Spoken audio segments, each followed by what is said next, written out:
Part 1. You are going to hear a conversation about purchasing a cellular phone.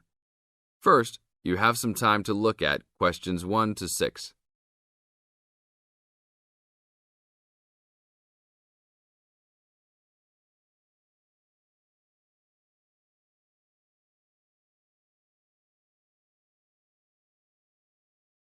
Now listen to the tape and answer questions 1 to 6. Excuse me, can you give me some information about purchasing a cellular phone? Of course, my pleasure. We carry all sorts of phones, from the most basic phones to very sophisticated web-enabled phones. I will do my best to help you find a phone that suits your needs. Thanks. I'm looking for 2 cellular phones, one for me and one for my son. I think I won't need anything too sophisticated, just your basic phone functions. But maybe my son will like something with more functions. Sure, well, let's take a look. So you have no preferences at all? What about the size or colour? How about the brand? Well, I don't really care what brand the cell phone is, but I guess I don't want anything that's too big or too small. I want a phone that can fit nicely in my hand and in my pocket. If it's too big, it might be too heavy, and if it's too small, I might lose it. Colour, I don't really care about either. Well, I don't want a pink phone. Ah, OK, so let's look for something suitable for a working person. How about this one? This one is the R55. It is black, not too big, not too small, all the usual functions. The best feature of the R55 is that it can be used worldwide, even in Europe or Asia. It looks good. How much does it cost? It is only $100. If you sign up for a calling plan, then we will give you a $50 discount on the phone. How old is this model, though? I don't want anything that's too old. This model was introduced into the market about 3 years ago, so it is a bit older, but be assured it will still work fine. Well, I think I still want something not as old. How about from last year? Any good phones from around that time? Yes, there are some. How about this one? It's the new model of the phone you just looked at, called the W55. Most of the features are the same. There are some new features on the W55 though. The battery will last up to 2 days longer, and the overall weight of the phone is lighter. How much is this one? This is selling for $150. If you purchase it along with a phone plan, then it will be only $100. Okay, I think I'll take this one. Now, I need to pick up a phone for my son. I think he'll want something more trendy, so how about a new model for him? Nothing too extravagant or expensive, though. This right here is the newest offering from the leading company in the cellular phone business. The phone is called the Rocket. It is well suited for teenage users. Among the teen-friendly features are 10 songs to choose from, a free messaging system that allows friends to send text to each other, and voice recognition dialing. The thing most younger users like about the Rocket is that it has a screen that changes colours. All this for only $100 with a purchase of a 1-year phone plan. Sounds like something my son will like. Can I sign us both up at once? Yes, of course. Both of you can share one plan. You will pay only $50 a month for both of you to share a plan. That's it? Only $50 a month? Yes, that's all. Now look at questions 7 to 10.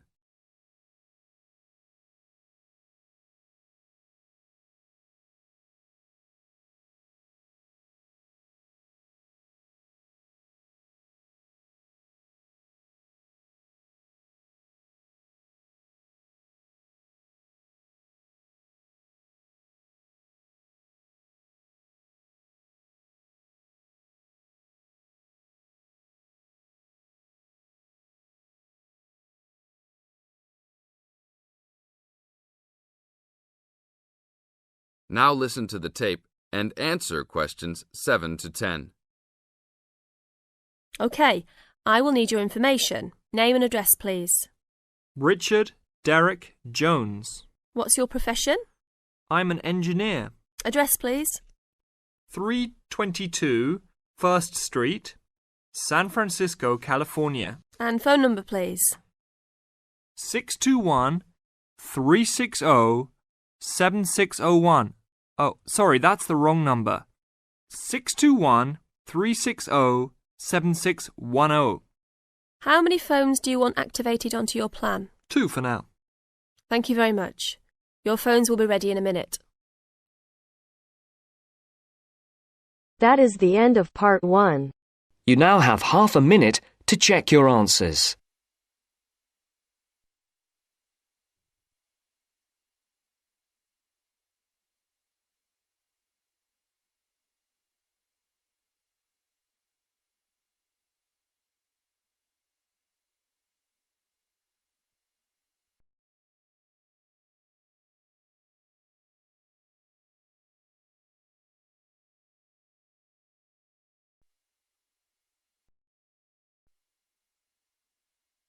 Now turns to part 2.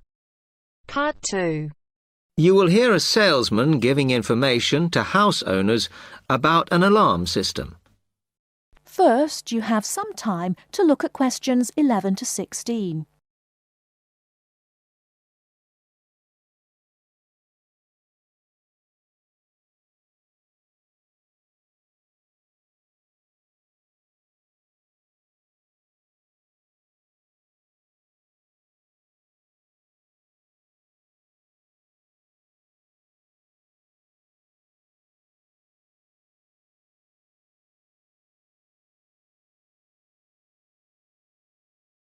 Now, listen carefully and answer questions 11 to 16. Thank you for inviting me to your residence meeting. My name is Martin Pugh from Safe Cell Alarms. I'm going to explain a little bit about home security, and I hope you'll all feel a bit better informed, and perhaps that you will even purchase one of the alarms we sell. It is all too easy these days for people to break into our homes. Did you know that 25% of all burglaries are committed by burglars breaking and entering via the back door? Even though it is locked, it is still relatively easy for someone to gain entry. And there are parts of our house that we think are not vulnerable because they look inaccessible. But they're not. So, if you're trying to protect your home, you should make sure the top floor is covered by that protection, not just the ground floor. We believe that the only way to secure your property is by having an alarm fitted. Just having the alarm on the outside can put burglars off, and we also recommend that you warn them about the alarm. To do this, we suggest you stick a sign in the front window of the house so it can be seen clearly. This alone should be enough to dissuade a burglar before they start. Now, our company has a range of alarms on offer, and I brought several along for you to see tonight. But let me just explain a few things about them. First of all of our alarms are highly visible. They're colored red, and on the underneath, there is a blue light, which you can see whether they are switched on or not. This acts as a deterrent to burglars who can see it as an active alarm system. Like most systems, our alarms are very sensitive, so you do need to look after them. You may be surprised to hear that a cat can often slink around unnoticed under the infrared beams, but a spider crawling across them will set them off. Also, our system is a little different from some. Most companies offer an option that connects their alarms to the police station. All our alarms have an automatic link to our company office. This means we can deal with a situation promptly and can sort out any alarms that have gone off by mistake. Before you hear the rest of the talk, you have some time to look at questions 17 to 20.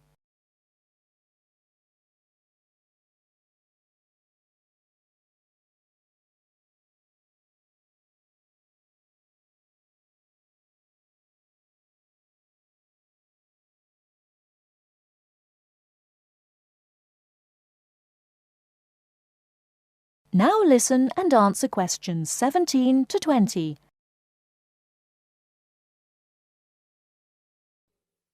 Okay, let me tell you about the installation of our alarms. Later on, I'll show you some house plans and diagrams of how the alarms operate, but you don't have to worry about them being intrusive, as we normally put them in hallways rather than individual rooms. The diagrams show you how the beams work to cover the whole house in this way.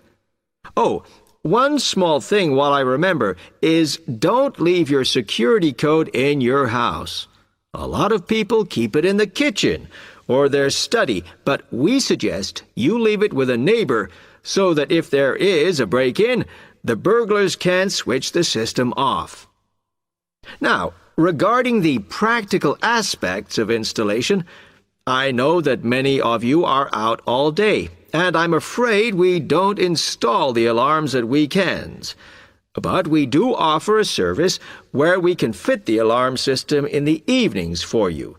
But we do charge a little bit extra for that. Finally, we do offer a range of systems, so I suggest you look at the leaflets on our prices. And please don't be put off from investing in a more sophisticated system to protect your home, as we do allow you to set up a monthly payment if it's too much in one go. Okay, now if you'd like to come forward.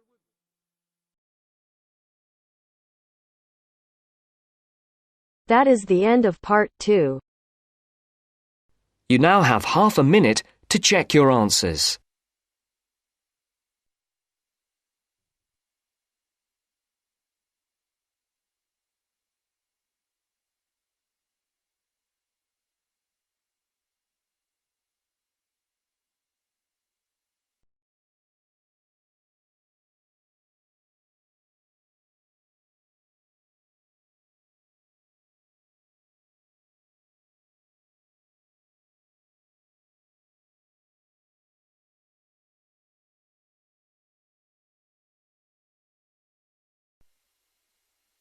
Now turns to part 3.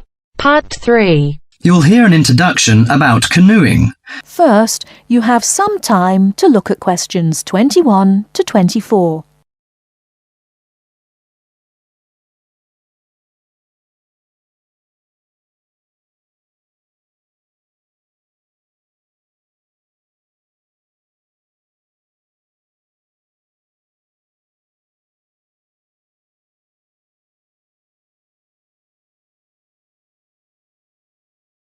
Now, listen carefully and answer questions 21 to 24.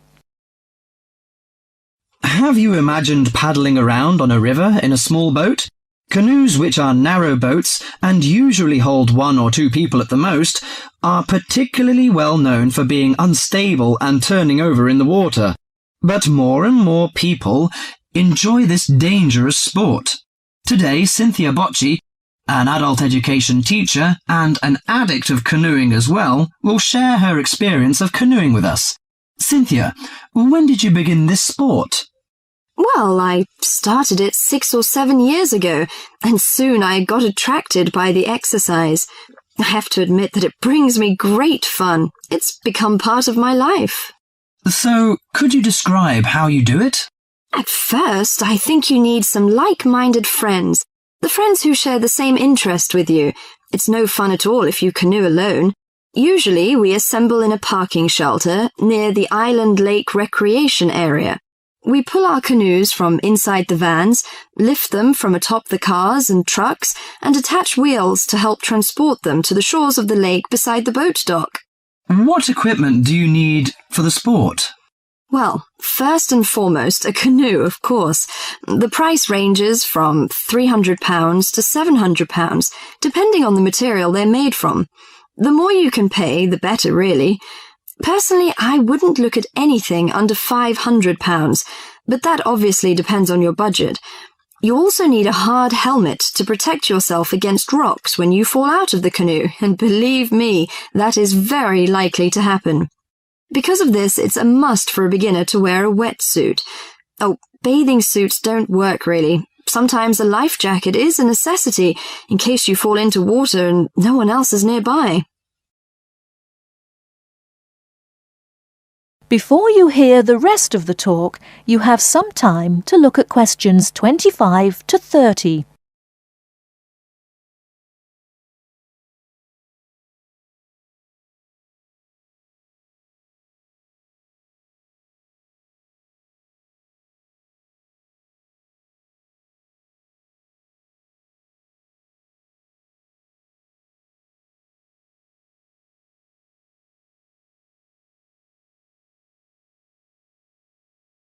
Now listen and answer questions 25 to 30.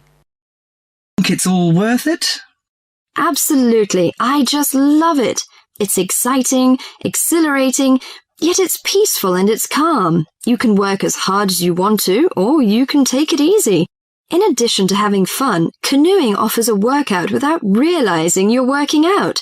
Besides being a great exercise, which is good to heart and lungs, you gain strength and mobility. You build strength not only by paddling, but also from lifting and carrying your canoes. You can also exercise your mobility. Frankly, I never had upper body strength until I started canoeing. Now I can pick my canoe up and carry it on my shoulder with no problem. However, it's not just a workout of the upper body, but also a total body workout. If you're doing it correctly, it's a great calorie burner. And more important to me, paddling isn't strictly about exercise. It's as much about the peace and relaxation that comes from being out on the water. I saw it described on a brochure as liquid medicine for the soul, and that is so accurate. It allows you to take a mental break from your ordinary routine. It's a lot of fun and you meet a lot of great people. We connect on the waterways by responding to email invitations, posting on websites and club announcements. Also, it's a great way to get an up-close view of nature. You can sneak up on wildlife. I've been right next to ducks, deer, and all kinds of birds. You just get a different view than you can get on land. I especially enjoy camping by canoe. It's like backpacking without having to carry a pack on your back. You can put everything you need in the hatches of the canoe. Have you experienced this kind of camping? Well, whatever you say about this sport, it's never dull. I think on one level it's a serious activity and you can become a real champion, but it's a small group who take it that far. But for most, it's a fantastic sport for anyone who likes adventure. That is the end of part 3. You now have half a minute to check your answers.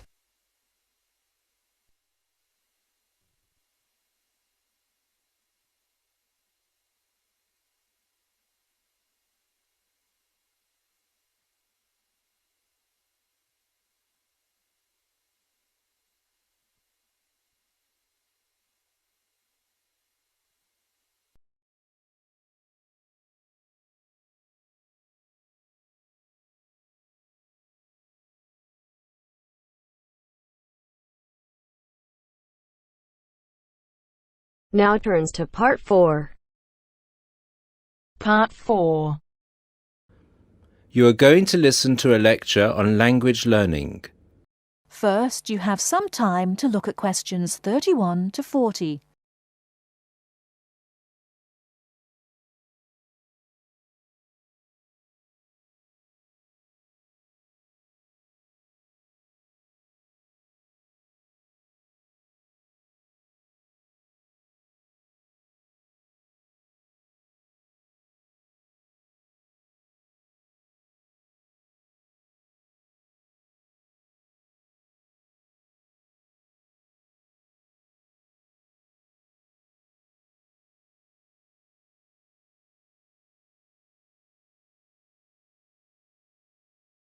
Now listen carefully and answer questions 31 to 40.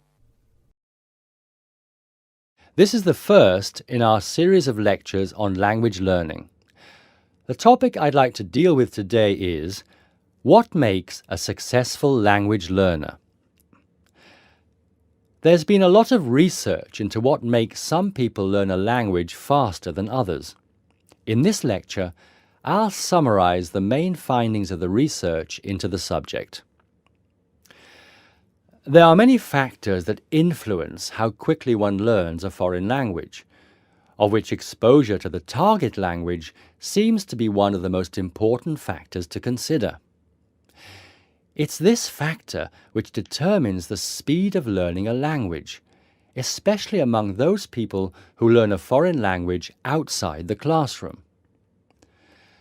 There are more people who did not learn a second language or a third language in the classroom, and I think that understanding how learners successfully learn languages without the help of a teacher can provide us with the key to how to become a successful language learner.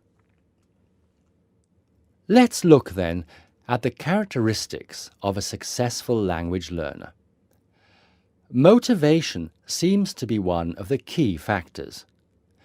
Research into motivation has identified two main types: instrumental motivation and integrative motivation. Instrumental motivation is the kind of motivation that encourages people to learn a language for practical reasons, such as getting a job or passing an examination. Learners with this kind of motivation intend to use the target language as a tool or instrument to help them achieve a goal. Integrative motivation is what encourages learners to learn a language in order to communicate and socialize with others who speak the language. The primary aim for learners with integrative motivation is to use the language to integrate and identify with the community that uses the language. Immigrants, or people who are married to speakers of another language, are motivated in this way. Although most people have mixed motivation, research into language learning and acquisition suggests that integrative motivation produces much better results and is an important characteristic of successful language learners. Personality is another important factor in language learning. One does not need to be an extrovert to learn a foreign language, but willingness to experiment and take risks is essential. Introverted or anxious learners who are afraid of making mistakes find it harder to learn a language. Good language learners will try to experiment with different ways of learning vocabulary or grammar until they find the way that suits them best. Language is a complex system. Successful language learners often design complex learning systems to master a language. They think about how they learn and organize their learning accordingly. They develop their own learning style and use a range of learning skills such as efficient revision techniques, systems for learning and organizing vocabulary, the ability to monitor their own speech, and the ability to plan their learning. Finally, age is another major factor to be borne in mind. Children seem to be in the best position to learn a foreign language rapidly and with the best results. Older learners can also be very successful and become proficient at using a language. Adult learners who make decisions about their learning and are independent of the teacher, who are analytical and aware of how they learn, and who take responsibility for their learning, stand a very good chance of learning a foreign language successfully. That is the end of part 4. You now have half a minute to check your answers.